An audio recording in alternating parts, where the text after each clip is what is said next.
am pregătit aici ciuncă, am pregătit o ouă prăjită, așa arată o ouă prăjită, așa, am pus mai devreme ciuncă, am prăjit la tigai ciuncă, acum pregătim, așa, gata, am terminat treaba, așa,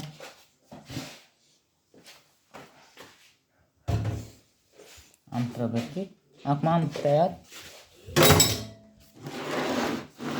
am pregătit până am găsit, numai în timorături, până mă așa, așa, găsit,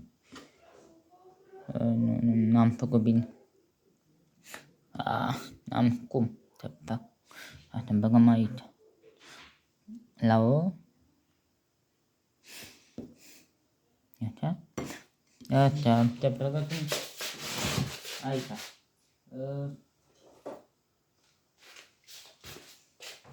Am pregătit data ciosul, așa, băgăm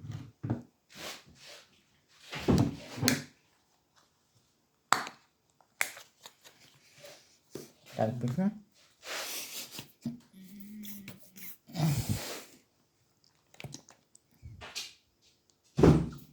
așa, am băgat ciosul, băgăm și aici, a doua cemdit cu ou, băgăm aici, numărător, 2, 3, așa, băgăm aici, la pina asta,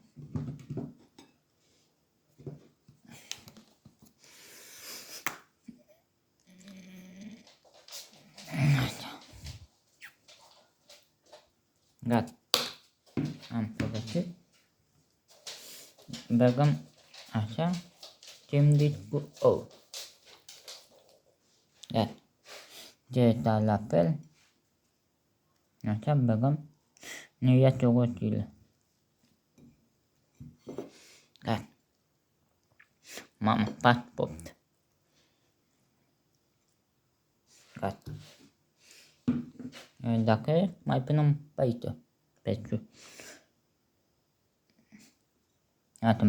băgăm aici, așa,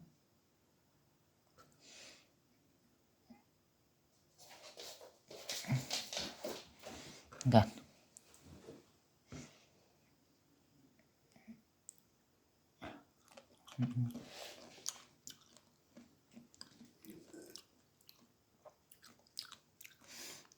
așa, dacă așa,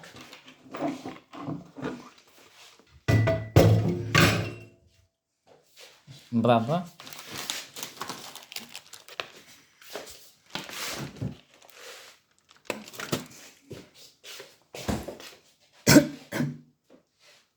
dacă ți-a plăcut,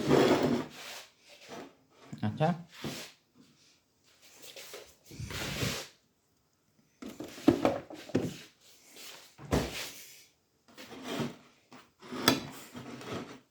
se numește cemdit cu ou, dacă ți-a plăcut, dați like acolo, ne vedem la alt episod, bye bye.